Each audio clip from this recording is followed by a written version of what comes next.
Olá pessoal, nessa aula vamos falar de tabela periódica e propriedades. Bom, um histórico rápido sobre tabela periódica. Aqui nós temos as contribuições dos cientistas, né?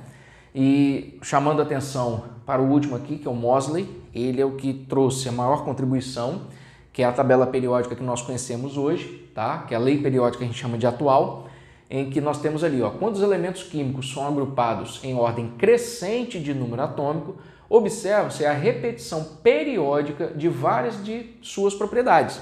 Ou seja, essa organização de tabela periódica que nós temos aqui hoje, elas vão nos trazer várias informações. E é isso que nós vamos discutir nessa aula de hoje. Nós vamos falar sobre a posição do elemento na tabela, os grupos que eles se encontram e o que isso nos traz de informação. E são muitas informações que nós podemos extrair, tá? Aqui, o que são os grupos ou famílias da tabela periódica? Grupos ou famílias são as colunas, né? Nós vimos no slide anterior que nós temos ali várias colunas, ao todo são 18 colunas na tabela periódica. E nós temos linhas também, que são 7 linhas na tabela periódica. E a tabela ela é dividida, até hoje de forma usual, em famílias A e famílias B. Mas o que são as famílias A? As famílias A são aquelas que estão localizadas, são as duas primeiras e essas 5 últimas aqui, nessas últimas da tabela.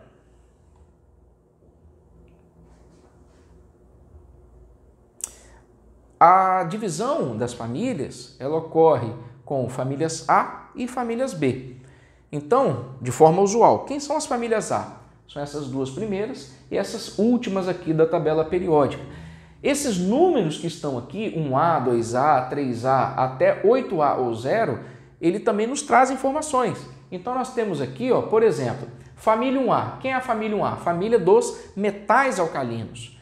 A família 2A é a família dos metais alcalinos terrosos. Aí nós temos aqui a família 3A, que é a família do boro, família 4A, que é a família do carbono, 5A, que é do nitrogênio, 6A volta a ter nome especial, que são os calcogênios, 7A os halogênios e a 8A os gases nobres.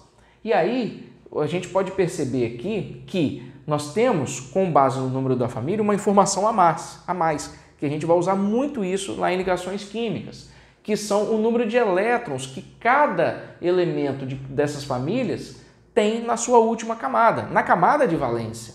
Então, se a gente lembrar um pouquinho lá da formação de íons, cátions e ânions, os elétrons vão sair ou vão entrar na camada de valência. E aqui, com base no número da família, eu vou ter esse número de elétrons. Então, 1A tem 1 elétron, 2A tem 2 elétrons na camada de valência, 3A tem 3 elétrons e assim por diante. E uma outra curiosidade é que nas duas primeiras famílias, 1A e 2A, os elementos terminam no subnível S, S1 e S2. Nessas últimas famílias aqui, nessas 6 últimas, nós temos aqui os elementos terminando a sua configuração na família 3A, S2P1, na 4A termina em P2, na 5A em P3 e assim por diante até a família 8A ou 0, que são os gases nobres, terminando em P6. E o número de elétrons na camada de valência vai me indicar quantos elétrons que ele precisa perder ou ganhar para adquirir estabilidade. Isso lá em ligações químicas, ok? E as famílias B? Quem são as famílias B? As famílias B são chamados elementos de transição, essa parte do meio da tabela periódica, tá? E as famílias não têm aqui nomes específicos, são simplesmente a família dos elementos ou metais de transição.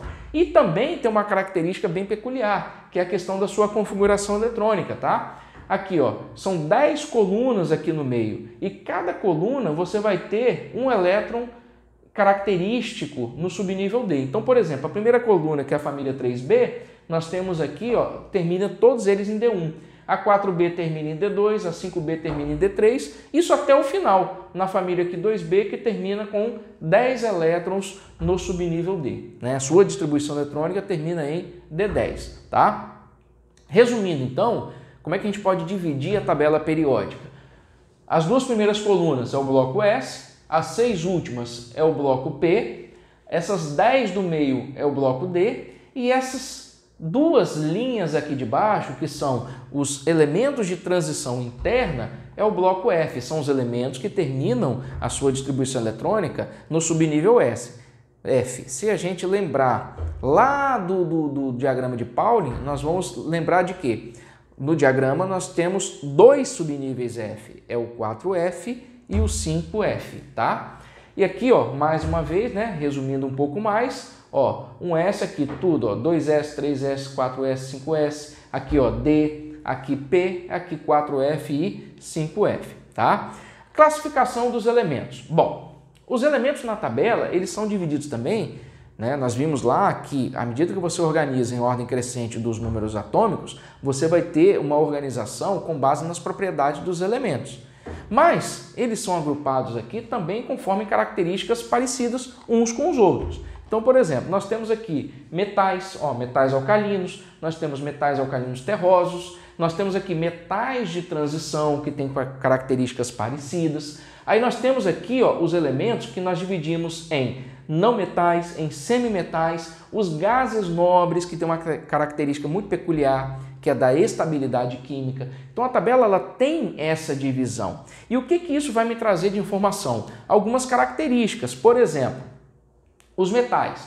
Os metais, eles têm como característica, eles são bons condutores de calor e eletricidade, eles são sólidos na temperatura ambiente, exceto o mercúrio, que é líquido, eles são dúcteis, eles são maleáveis e eles também formam cátions. Essa é uma característica boa dos metais, eles têm tendência de perder elétrons, eles têm tendência de formar cátions, tá? Já os ametais, eles têm características totalmente contrárias dos metais. Eles não são bons condutores de calor e eletricidade, a maioria deles, né, não são sólidos, tá? Eles têm os 3 estados físicos eles podem ser encontrados, eles não são dúcteis, não são maleáveis e tendem a formar ânions. Essa é uma característica muito peculiar dos ametais.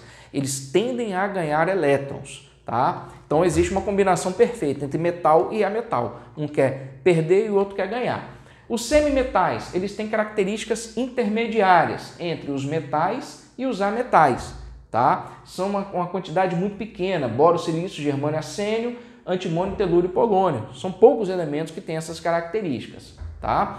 Os gases nobres, como eu falei, eles têm a característica muito peculiar deles, que é de serem estáveis quimicamente, tá? E eles são inertes, ou seja, quando você precisa de uma atmosfera inerte para executar alguma atividade, normalmente se utiliza um gás nobre. O hidrogênio ele é um caso à parte, porque o hidrogênio ele é um gás, tá? Mas ele é muito reativo, certo? Ele é muito inflamável, ele é um gás combustível, pode ser usado como gás combustível, né?